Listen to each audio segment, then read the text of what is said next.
My very first Choate experience was the fall tours I took, and immediately after that tour, I knew I felt at home. And it's just been an amazing opportunity to meet new people from around the world, and I love it, and I'm just having the time of my life.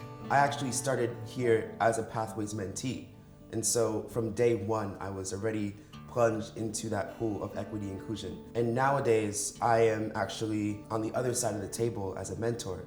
It's really interesting how I progressed over these 2 years, and now I can give my experience off to my mentees. For things such as Pathways, I had the opportunity to help those who also were shy coming here, also coming from radically different backgrounds. And I think those programs really help in terms of you feeling like you belong. My freshman year, I had the chance to go to the Connecticut Student Diversity Leadership Conference, and that really inspired me to apply for the National Student Diversity Leadership Conference. SDLC was such a great experience.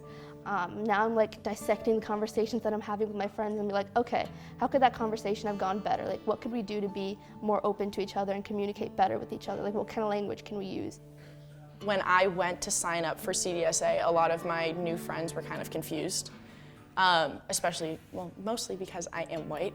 And part of diversity, when you think of diversity, one of the 8 core identifiers is race. A lot of people tend to get confused when somebody who looks like me wants to be a part of something that I can't really relate to, in a sense. I think I came back to campus with this reinvigorated sense of purpose when it came to pursuing, diversity and equity and inclusion, and really making sure that everybody feels like they have a home here at Choate. Being open to like different communities, understanding what diversity really means and how I play in that role, like personally.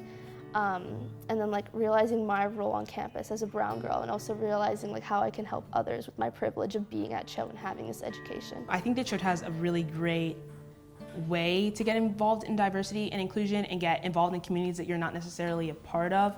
I also think that the faculty do a really good job of making sure that diversity is encouraged on campus. Like Choate is a place where you do like take classes, you participate in a sport, but like it's also where you become a person.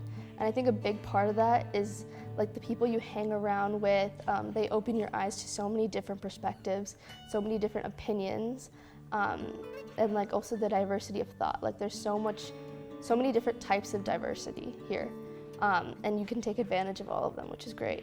Everybody identifies differently, and just because you guys don't have the same identifiers, like not everybody that's Hispanic is going to think the same, and people that are like, let's say African American may share the same ideals that you do, and if they don't, that's perfectly okay because you're all going through your own journey and that's just how you learn. The biggest lesson that I would probably take with me is just get out of your comfort zone all of the time. And a huge thing that I've learned is you have to lean into the uncomfortable because that's the only way that you can grow as an individual and as a community. But that can be really hard. It's easier said than done. I think I would tell prospective students that I just have never been in a place with so much support and with so many people who are dedicated to addressing those issues. One thing I would tell them right off the bat is to connect with people. Like I feel like Choate really prioritizes making everybody feel included, and you don't see that often. It's really nice to feel like you belong, even though everybody is so different.